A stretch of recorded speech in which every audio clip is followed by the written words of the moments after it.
Alright, ladies and gentlemen, welcome back to Planet CHH.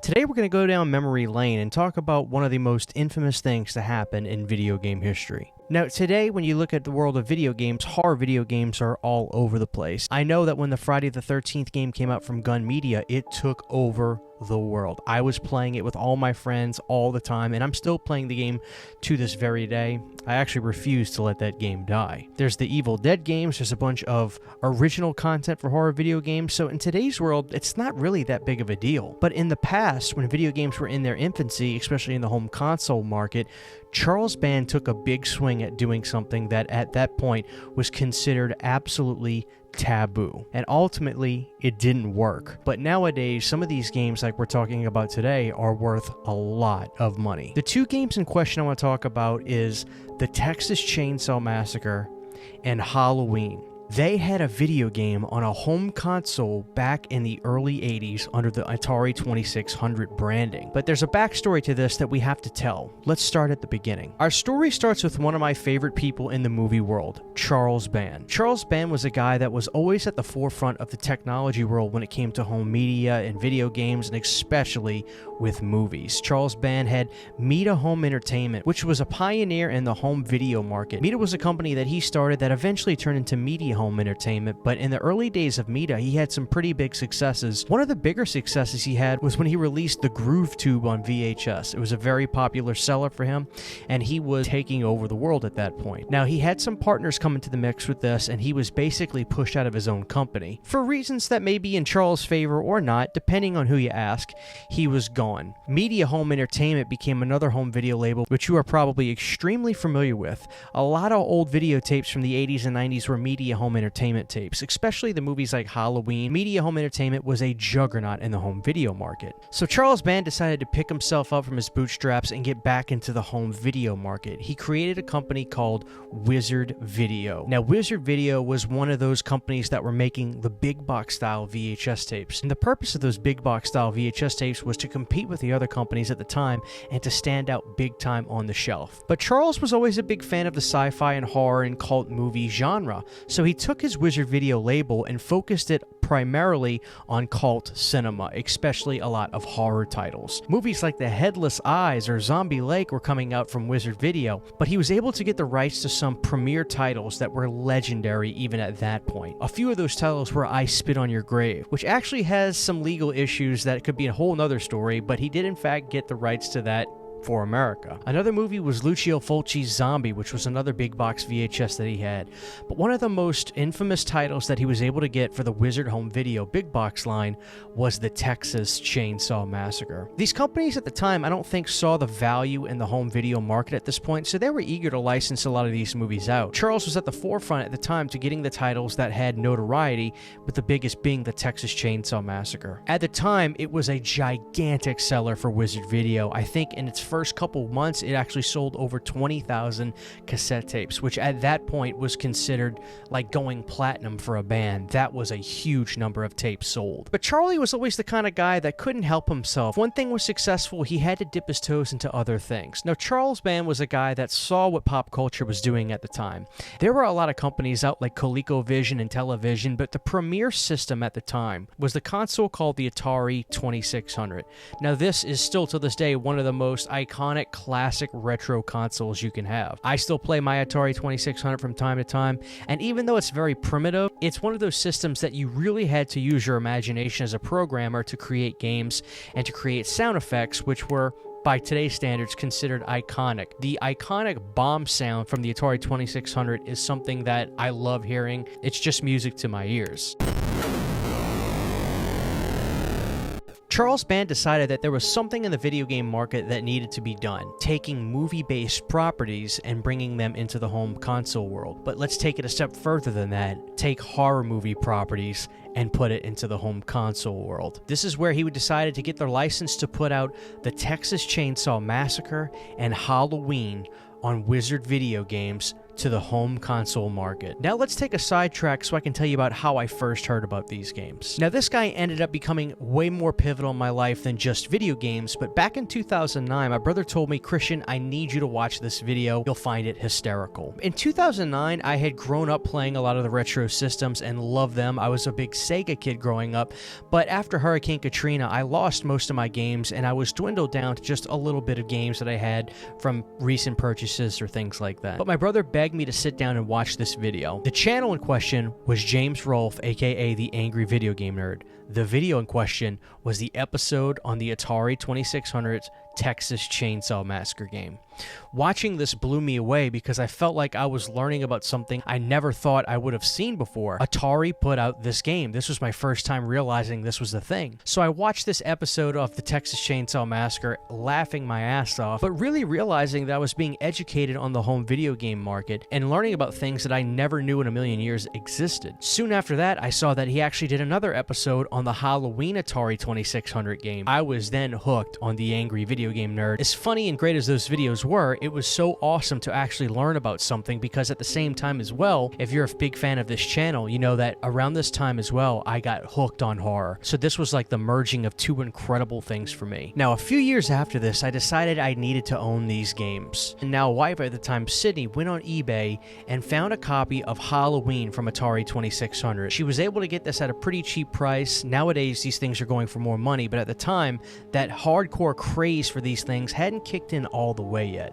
So luckily, I own a copy of Halloween for the Atari 2600. Fast forward about a year later, I wanted to get the Texas Chainsaw Massacre, but it seemed like that game was always a little bit more expensive than the other games. So one day I go on eBay and I decide I'm going to try to get this game at a reasonable price. I know I can get lucky. And then I get the idea to just look up Atari 2600 lot for sale. To my surprise, the very first listing I saw was for about $70, and it was for about 25 games for the Atari 2600. I looked at the list of games and my jaw hit the floor when at the very bottom of the list I saw the Texas Chainsaw Massacre. I couldn't believe it. I ordered it right then and there, and yes, I own the Texas Chainsaw Massacre for the Atari 2600.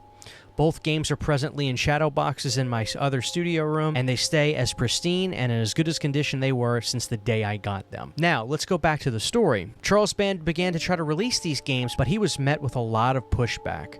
There's a few things to consider when realizing why would he have gotten pushback from this. You can kind of look at the way the MPAA was at this time and kind of bring it over to video games as well. How many of our favorite horror movies from the 80s were not very gory or just barely gory because the MPAA was cutting everything? Movies like Jason Takes Manhattan or Friday the 13th Part 5, 6, or Halloween's 4, 5 were getting edited to shreds. Prude may not be the right word to use, but for sure that there was a lot more strictness back then than there is today. Bring this back even now to the early 80s and into an avenue where nothing like this had been done before. Horror movie video games, but to top it off, Charles Band designed these games to where you were like the killer in one of them. In the Texas Chainsaw Massacre, the synopsis is pretty simple. Gun down victims with Leatherface's chainsaw. Now the graphics are very much primitive and they're very brightly colored, probably for reasons of trying to differentiate your imagery, but there's no doubt it's pretty funny when you play as Leatherface and you're in his completely green costume and you literally have to chase down victims and chop them up with a chainsaw where you get points. There's this high-pitched shrieking beep sound that's supposed to symbolize them screaming. The game's pretty much that simple, and it's fun to play as primitive as it is because the novelty of playing as Leatherface in an Atari 2600 game is all the rage. Now going over to the Halloween game, this game's a little bit different. You don't play as Michael in this one. I actually prefer the gameplay to the Halloween game for Atari 2600 just a little bit more. In the Halloween game, you play as the babysitter, where you have to try to get the little kids in the house and bring them to another section of the house while avoiding Michael Myers. One thing that's cool, but it doesn't sound that great, whenever Michael Myers does appear in the game when he comes into a room you're in, the Halloween theme attempts to play, but it barely sounds like it. So between the two games, I kind of think I like the Halloween game a little bit more, but both are very primitive, but they have the excuse of being Atari 2600 games. So why did the games fail? Well, for a few reasons, I think. I read in magazines and stories that Charles Band told that when these games were coming out, a lot of the retailers that he tried to send these out to either flat out refused to sell them or had to hide them from the counters so where you could not even see them at the stores. You had to ask for it and just get lucky in the hopes that they actually did carry the game. So it's very hard to try to sell a game when it's not on shelves. Another thing was Charles didn't put a whole lot of resources into promoting the games during this time. I think his money was being allocated to a lot of different things at this point, understandably, and the video game market was probably not something he could afford to dip a ton of money into. There was some cool adverts for the game, as you can see right here, promoting Halloween and Texas Chainsaw, but as far as advertisements go, this is one of the only images I think that was made for promotion at the time. But here's one of the other things I think that was really the catalyst for these games also not succeeding. We weren't there just yet, but we were on the cusp of the huge video game crash of 1983. The market was completely oversaturated, games were coming out at a rapid pace, and people need to remember that there wasn't just the Atari 2600 during this time, but there was a ton of competition with different kinds of Intellivision systems and ColecoVisions. The consumer demand was more than being met, so unfortunately both games sold extremely poorly. Unlike the Texas Chainsaw Massacre Wizard Video big box VHS, these games were hard sellers, and most of the time you couldn't even see them when you physically walked in a store. Years later, when you look at these games online, to try to find a copy of one of them that is completely in box, much less sealed, is extremely rare. One thing that's interesting though is on the Texas Chainsaw Wizard video game box, I always wondered who that detective guy was on the front cover that's in this yellow Dick Tracy looking suit. I don't mind it though, but what was that all about? The Halloween game was also pretty silly because it says Halloween twice on the box. So finding those games today, it's not impossible, but when I say it's expensive, it is very expensive. This is at a time when making horror movie video games was probably one of the most gawked at ideas. There was this taboo nature to trying to do this back then, but Charles Band wasn't afraid. He was always a guy that was trying to push the envelope and get to the finish line by any means necessary. Sometimes he was hugely successful, and other times he was simply way ahead of his time. And in this instance, I think Charles was absolutely way ahead of its time trying to make these video games. Now, it makes for great video game and horror movie lore today, but it's a shame that this didn't catch on. After the release of these two games, Charles was for sure that these were going to be successful, so he started developing what was going to be a Flesh Gordon game, but quickly realized that the money was not exactly pouring in, and that was canceled. An interesting footnote too is apparently at the end of the production of the Wizard video games during this time, at the end of the run of the production of the Halloween game, things got so cheap and muddled down that the labels were not even being put on the cartridges, and there was just a sticker on there where somebody wrote the words Halloween on the deck. Now, as far as I know, finding a copy like that is even more rare than finding the copy with the Wizard Video logo on the cartridge case. The only person I've ever seen actually have one of those was James Rolfe himself. So guys, I hope you enjoyed this video looking back at when Charles Band tried to go into the video game world with the Texas Chainsaw Massacre and Halloween, and unfortunately didn't succeed. Have you ever seen these games in the wild, or do you own these games? Let me know. And if you enjoyed this video, please give it a thumbs up and let me know you enjoyed it down below, because on Nintendo, we saw Freddy and Jason have their own games too. And those are two games I have a lot of history with. This is your old pal CHH, and I'll see you guys very soon. Huge giant thank you to all of my Patreon supporters. Without you guys, this would not be possible. To get behind the scenes photos, videos, music, private live streams, and much more, you can subscribe to my Patreon for as little as $1 a month. Thank you to my patrons.